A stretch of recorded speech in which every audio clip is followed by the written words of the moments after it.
So in the morning, I typed a blog and I said, when God remembers you.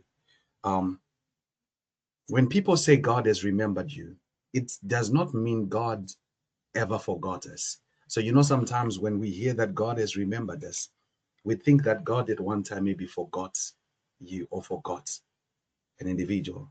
But God does not forget. But what happens is this. Let me just give an example. God is a God that exists beyond time. Do you know that when God is looking at you, he is looking at the things that he predestined for you to accomplish?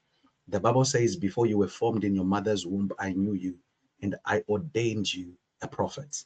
Meaning that when God is looking at me now, he sees maybe the nations that I should have been having influence over, the places I would have traveled to. He doesn't just see, okay, let me just give an example. There are what are called timelines in God, whereby God says in 2025, Charlene, or this person or that person should have had this amount of businesses, this amount of influence on this amount of people. So when we are saying God has remembered you, we're saying God is looking at you and saying, but in 2025, my daughter should have been this wealthy, should have been this influential.